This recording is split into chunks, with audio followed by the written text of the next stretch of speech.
Hey there guys, and welcome to this edition of the Gearist video diary for Ironman Chattanooga 2014. This is the 23rd and final installment of this particular video diary series. So thank you guys so much for joining me all this way. On today's episode, we're going to take a look at the run course, my thoughts and impressions of it, my general review of it, and then we're also going to kind of break down the race as a whole. If this is the first episode of this video series that you've watched, please go back and take a look at the other ones, and they kind of add some context.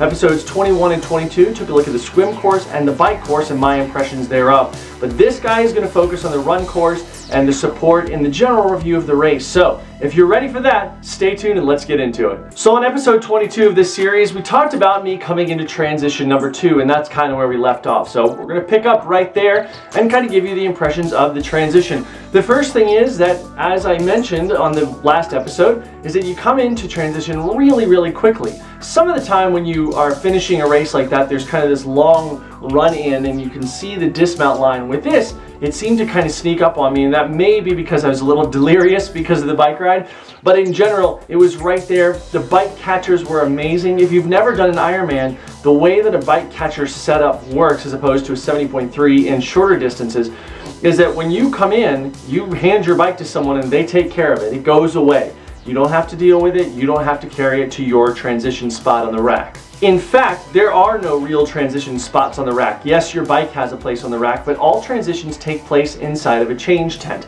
And this is because, as I mentioned earlier, some people like to go nudie nude, like myself, and change from your swimsuit into your bike gear, out of your bike gear into your run gear. So that's a good reason that there are change tents and they are separated by gender. So after handing off my bike, what you do is you run through the transition area and you call out your bag number, your bib number, and they know that. So they're yelling it down the line. You're 2805, 2805, and somebody down there is pulling bag 2805 with all your run gear in it. Now, this bag serves two purposes. One, it's got all your stuff for the run, and two, it's where the stuff from your bike is going to go. So your bike helmet, shoes, kit, whatever you have off the bike that you want to get rid of before the run goes into that bag for you to pick up later. Now, as I mentioned in episode 21, it was my intention from the outset of Ironman Chattanooga to really take the transitions easy. I talked to a buddy of mine and he said, look, there's no reason to get in there and rush. I'm not gonna win the race. That's not happening. So get in there, take your time, chill.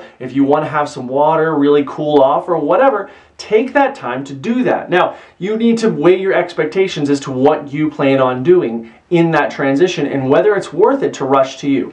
To me, not worth rushing. So I went in with the intention of sitting down and taking my time. One of the great things about Ironman events is that the volunteers are so amazing. And when you walk into these tents to change or what have you, there are guys right there. I mean, they would literally put your socks on for you. It's that crazy. So they're really amazing, just walking around, and there's a guy right there with me. He's like, all right, what can we do? And I said, hey, it's cool, man. Thank you so much for your help. I'm just going to hang out and take my time. And that's what I did. So I sat down, grabbed a couple glasses of water, kind of chilled out, see if they had any salt, which they didn't, but that's okay because I had some in my jersey still. And just really began to get ready. Now, the first thing that I wanted to do was to go ahead and kind of do a status check on my feet. I was wearing Injinjis, as I mentioned in the first transition episode of this series, and those Injinjis were fine. They were not wet, they were not particularly sweaty, they wick moisture really well, and they were fine. Later on, that became an issue because it rained, but I'll talk about that in a second. So I checked my feet, they were fine. Then I kind of stripped off my bike kit and I put on my run clothes. Now, what I chose to wear for the run portion of this race was just spandex shorts. They're not tri-shorts. They're simply 2x use spandex shorts. And the whole entire point of that is because I have big legs, and so I didn't want to get a whole bunch of chafing in there. Chafing still happened, more on that later, but I wanted to have that spandex and didn't need the chamois in the crotch like triathlon shorts have, so I just kind of went with spandex. As for the top, I decided to not wear a heart rate monitor. Now, I've been preaching heart rate monitor training, heart rate based training since the beginning of this series, and you may wonder why I chose not to wear one for the run portion of Chattanooga.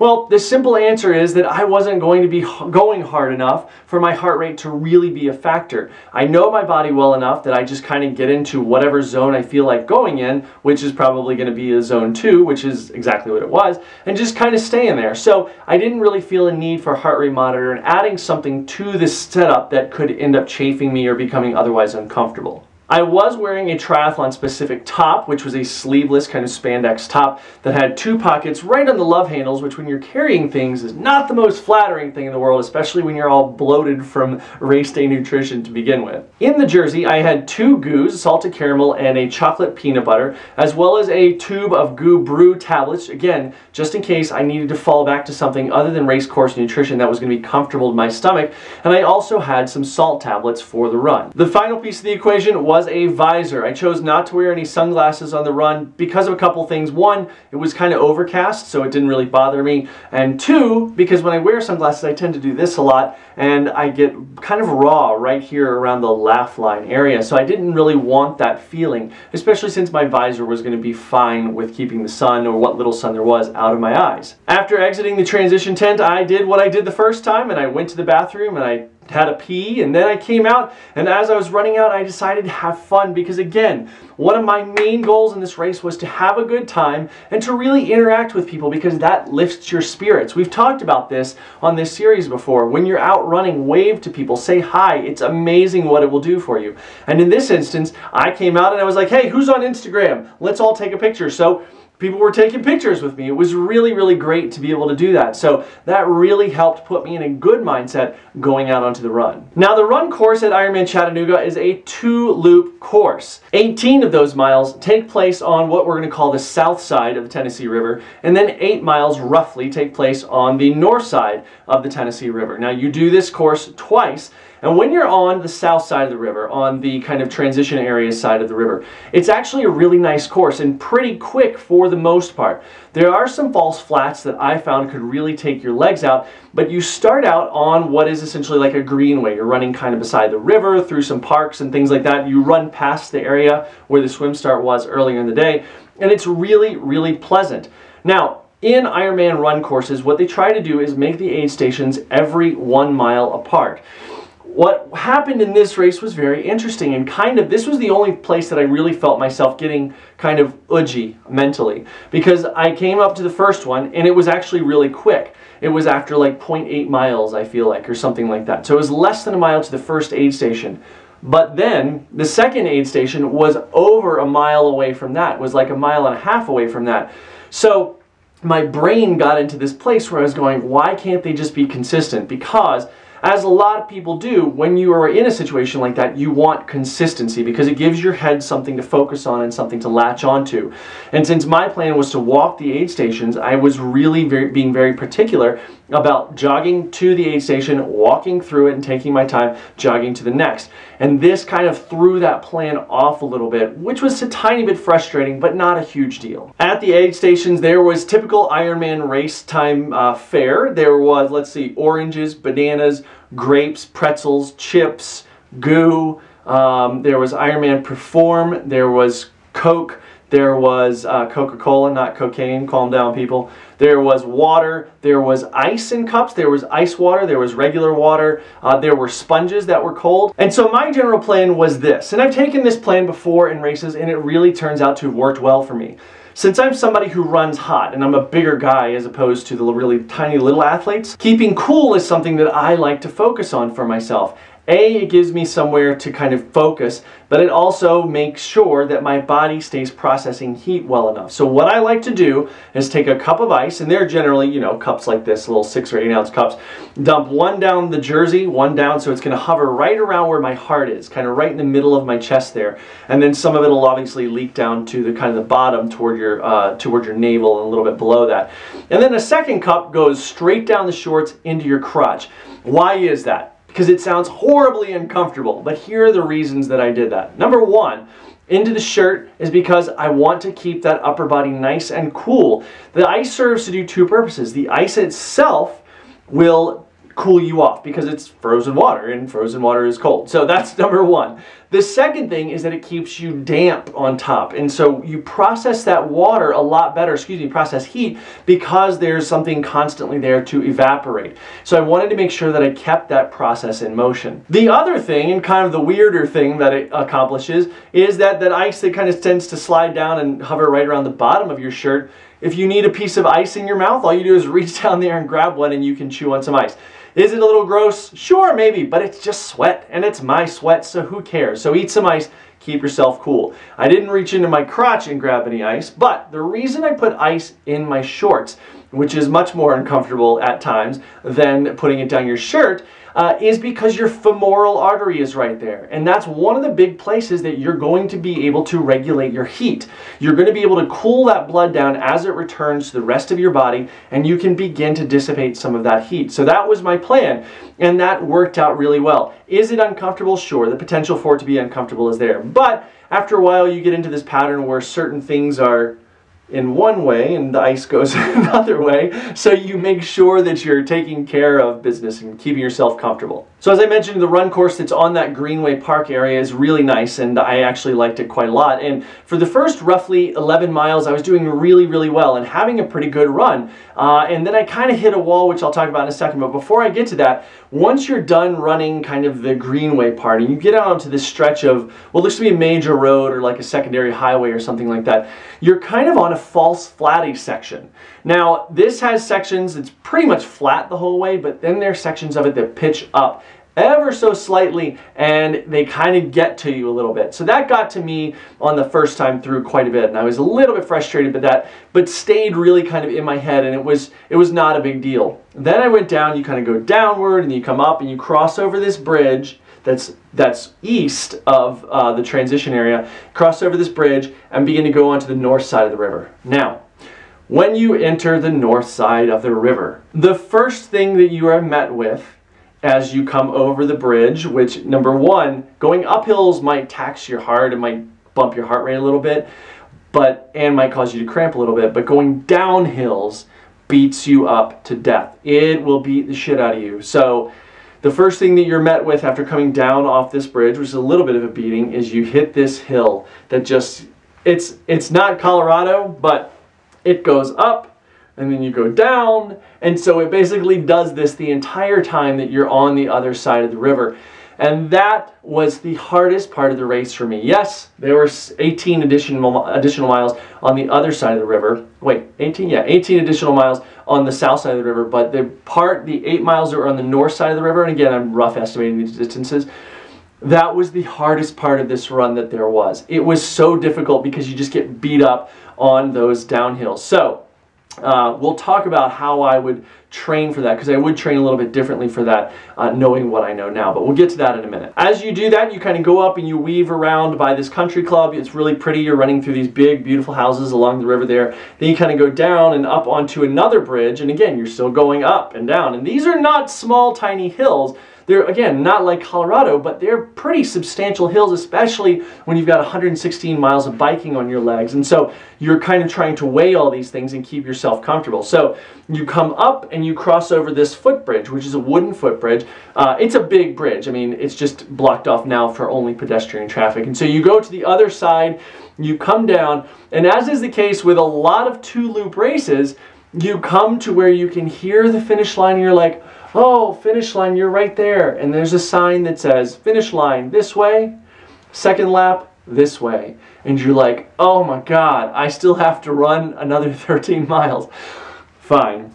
What happened to me, I'll back up to mile 11. So I go into the bathroom at mile 11. And this was a big achievement for me, because the entire race, and this is going to be an overshare, so bear with me, the entire race I managed to pee the entire time. My pee never stopped. Does that sound strange? Of course it does, but there's a very good reason, because a lot of times you'll just stop peeing, or your pee will become very kind of dark brown and like thick or something like this. This did not happen to me. It was just pee the entire time. Not a ton, because I was processing a lot of moisture, but the entire race I never had a problem peeing, which is fantastic. I also never peed on myself. I went into the bathroom like a human being. Just kidding, those of you that pee on yourselves. At about mile 11, I go into the bathroom, and at this time, for the first, I'll say 10 miles of the run, I found myself, it was strange. Every time I'd get to an aid station, like when I was running, I felt great. I was mentally focused, and I was there. I wasn't flying or anything. I was just putting in nice solid effort, just kind of cruising right along. But about mile 11, but when I would stop at aid stations, I would stop running and walk the aid stations like my plan was. I would all of a sudden get really dizzy and just feel exhausted. exhausted, tired, and not like tired as in, oh man, my body's so tired, I've been doing this race for this long, but tired as in like, my God, I feel like I've been up for 3 days and I just want to go to sleep. Very strange. So at about mile 11, I go into the bathroom and I'm standing there peeing, and the next thing I know, I'm kind of like propped up against the wall, which is gross in and of itself, propped up against the wall like this, and I'm sleeping on the bathroom. So I was like, well, this is strange. So I stood up and I felt a little bit kind of dizzy-ish. So I decided to take a minute. I decided to sit down on the toilet, not for any reason other than I closed the lid, sit down and lay my head back and kind of gather myself. Now, it turns out that I think I was in there for probably like 5 minutes, and I took a legit nap. And I felt better afterward. While I was in there, the rain started, which is not a huge deal, but that's actually what woke me up because it was just a downpour. And I slept for a few minutes, and it made me feel a lot better. I don't know why I felt like that, felt so tired in that way. I just was very, very tired. So it was very strange to me, and I'm not sure what was going on. Not a big deal, but what's important to me is that my spirits never dampened and I never went into the dark place. I just felt kind of tired. So after that point is when I made the decision to walk based on how I was feeling, because the running part of it was getting a little more difficult and was taxing my body a little bit more. So about that point, I started to walk a little bit more. The second loop of the run was quite a bit more walking, and if you look at the run splits, I actually walked, you see right at about mile 11, you see all of a sudden my pace before then was around 10 minutes a mile or so, and then it just kind of balloons up to like, you know, 13 or 14 minutes a mile or something like that. And that's where I went into the bathroom, and then I came out and I was walking a lot more. So the second loop of the run course was pretty uneventful. It was just hard, you know. It was a lot of rain, so after a point you start getting squishy feet just because you're stepping on shoes and your shoes get wet and your socks get wet and all that kind of stuff. I didn't really have any issue with my feet other than just pain. And there's something that I should mention now. You know, I did a lot of my training for this race, my running training, especially on trails, because I love trails, because I can't stay away from trails. And I paid the price for that because my body felt a little quite beat up from running on road for that long, running or walking on road for that long. So if I had it to do again, which I will have to do again sometime in the future, I would definitely do a lot more road training and be a little more responsible about that. Now, sometime right around the switch between lap 1 and lap 2, I ran into somebody, and if I'm not mistaken, by the way, if I'm messing your name up, I apologize. My head wasn't exactly right at that time, but it was Victoria, I think, Victoria, who was like, hey, I was like, somehow we got talking. I was like, hey, how are you? She said, hey, we got talking for a minute, and she's like, oh, hey, you're that guy. I've been watching your videos. And I was like, oh, I'm that guy. It was really cool, and we talked for a few minutes, and then she dusted me, which was depressing, but that's okay. Kudos to you, and I hope you had a kick-ass race. So it was really great, and that's one of the things that I would advise you, anybody that's doing a long-distance race like this, to really interact with the people around you, because those people are going to keep your spirits up and keep you going in the right direction, which is really a really positive thing. So, Victoria, if I'm not mistaken that's your name, and if it's wrong, I apologize. I hope it is your name. I think I remember that. I hope you had a great race. It was nice to meet you. So around mile 21 and a half or 22, I met up with this guy named Seth, and Seth was having a hard time as well. You know, we both had just really kind of beat up legs, and we decided, it was his first Ironman, and we decided we were going to walk together. We talked about our kids. He's got a son that's about 4.5 years old, same age as my daughter, and it was just really great to chat and to have somebody there where you could commiserate. We talked about other things aside from the race that we're in. We talked about Colorado. He lives in Georgia, if I'm not mistaken. And it was just great to really have that camaraderie and that kind of spirit that could just lift your spirits at that point in time. And then we come down to the finish line, and he took off and went across the finish line in front of me, which is awesome because it's his first race. So super big kudos to him. As I came down the last little hill, when you do make the turn where it says second lap this way or finish line this way, you get to go to the finish line and you're just like, oh, thank God. But then it's like another half mile to the finish. I started to run a little bit, and at that point in time, as I mentioned to you guys, my popliteus has been bothering me through the end of my training cycle there, and the popliteus started to really fire off, and it had been since early in the run rather, where when I would run, I would feel these jolts like stabbing down into my calves, so that made it a little difficult. But for the final thing, I decided to kind of push through it, and it was really hard, and it hurt quite a bit. And when I came through the finish line, it was just, the elation that you feel is just so unparalleled. And it was just amazing crossing that finish line and being able to have another Ironman under my belt. Now, here's my kind of take on the run course in general. Is it a good run course? Absolutely it is. In fact, those 18 miles that take place on the south side of the river are really spectacular. I really enjoy them. Some of it's not the prettiest thing in the world, but in terms of the elevation and being relatively flat, it's quite nice. However, once you get to the other side of the river for those 2 roughly 4-mile loops, it is hard. It is no joke hard. And when you're over there, you have to be aware that you're going to get beat up on the downhills. So when you're training, make sure you do hill training, and keep in mind that it's not always the uphill stuff that is as important as the downhill stuff, because managing your body and your musculature as you go downhill is going to affect how the muscles work when you need them to go uphill. So when you're training for a race like this, be sure that you're doing and paying attention just as much to your uphill training as your downhill training. Both are very, very important. That north side of the river that I keep mentioning is definitely a very hard section. So when you get there, make sure that you really allow yourself to have a good mental state. And if you can get to a race and really begin to work out on that course a couple times, I definitely recommend it so that you know what's coming, because you get lulled into this false sense of security on the south side of the river. You're like, oh, this is a great race course. It's nice and flat. There are only some false flats here or there. It's just a couple drops and little hills. I'm not getting beat up. And then you get to the other side and you're just like, what the hell happened? It's like on a different planet or something like that. The aid stations, while unevenly spaced and that kind of threw me, were excellent. Everybody on this race course, from the swim course to the bike course to the run course, was amazing. The crowd support was excellent. And I will say that even once you get up around the country club into the kind of the big houses area on the north side of the river, there are some people that are just cheering up there. They're watching football in front yards and are offering you beer, which is probably unwise. But there's so many people there that are really supporting the race, and it was so great to see everybody taking, I mean, these people were there from early in the day until midnight for that last person finishing, and so, or 12:15, excuse me. And it was so great to see all those people out there. So kudos on the run support. In general, I think that Ironman Chattanooga is a fantastic race. This being the first year for this event, I was kind of waiting for a couple little hiccups here and there, and they never emerged. It was really a wonderfully put together event. And like them or not, WTC and Ironman do a fantastic job of putting on events. Little Debbie, as ironic as it seems that Little Debbie would be the sponsor of a race like this, really showed a lot of support and had a lot of people out there supporting this race, and that is really, really excellent. Like them or not, it's a fantastic way to get somebody out there with a lot of backing in the local community behind an event like this. And added bonus, after I crossed the finish line, I had an oatmeal cream pie. Now, would I do this race again?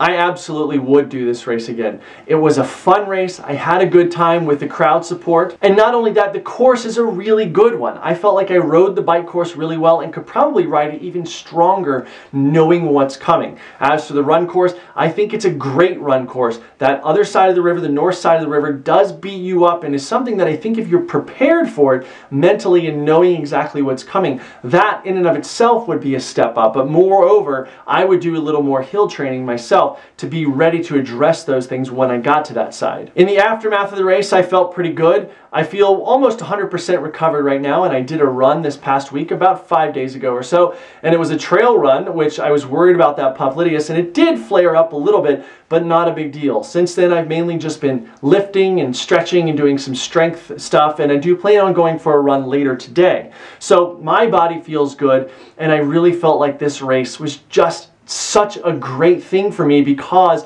of my experiences in the past where I've had that medical DNF and couldn't really get past that mentally and emotionally. So I would also encourage those of you that have had experiences where you've either crashed out of a race or had a DNF or just had a really lousy race for some reason, that getting back on that horse is what's going to get you there the most quickly. The final thing that I mentioned, and the thing that I'm most excited about, it should be here in the next day or so, is a magnet. It's that circle magnet that or oval magnet that a lot of people get that says 140.6 on it. Mine is going to say 144.68. I'm very, very excited to put that on my car. So To all those of you out there that completed the inaugural Ironman Chattanooga here in 2014, congratulations. You should be very, very proud. It's a really fantastic event, and I hope you're telling a lot of other people about it. To those of you that are racing this race next year, do your hill work. It's going to really, really do a lot for you on the run. And even on the bike, make sure that you're ready for those rollers, and right at about 60 miles, make sure you're ready to dip back in or so and do a pretty good climb, because there's that little popper climb in the bike course that really kind of took my legs out a little bit and affected me for the rest of the second half. Not in a huge way, but it definitely put me off my game a little bit. So guys, thank you so much to all those of you that have watched this video series. The support that I've seen in the comments and things like that have been really, really amazing. To those of you that have watched along and never commented, thank you for watching. I would love to hear from you. And our final question for this video series is, when is your first Ironman? Or have you ever even thought about it? I'd love to hear your answer in the comments section below. Now guys, don't be shy about leaving comments, and don't forget that we are coming back with a bunch of reviews. We've got a running shoe review that's coming out tomorrow, if I'm not mistaken. So definitely subscribe to this channel. You can do so by clicking right there, the YouTube button over here on my right shoulder, your left side of the screen there. Click that YouTube button and you can subscribe to Gearist on YouTube, and check out our channel. Always get live updates when we do promotions and all this kind of stuff like that. We do have a promotion that'll be coming up with Strava pretty soon, so definitely keep an eye out for that. You'll hear about that coming up in just about a week or so, so definitely be sure to subscribe. Also, if you'd like to continue to follow my training, which you can see right up here, there's Strava up there at the top and all these social icons down below it. I am actually planning on a fast turkey trot. I've never trained for a turkey trot, because why? Who trains for a turkey trot? But I am excited, and I'd like to try best laid plans. I think my turkey trot personal best 5K time, not that fast, is about 19:20 or something like that. 19:18 maybe. I'd like to go 18 minutes or faster, and that's freaking fast for me. So I got a lot of work to do. I've got 44 days to do it, or 43 days to do it from today. So I'm pumped for that. And I'll do a couple little snippets here and there, just kind of getting ready for a turkey trot. I plan on doing the Blue Talon Bistro 5K turkey trot in Williamsburg, Virginia, which is on Thanksgiving Day. So if you're going to be there, I'd love to see you. Please let me know. If you don't have a turkey trot plan yet, go do that race. It would be great to see you guys there. Until then, guys, thank you so much for watching. It means so much to me, and we'll see you next time.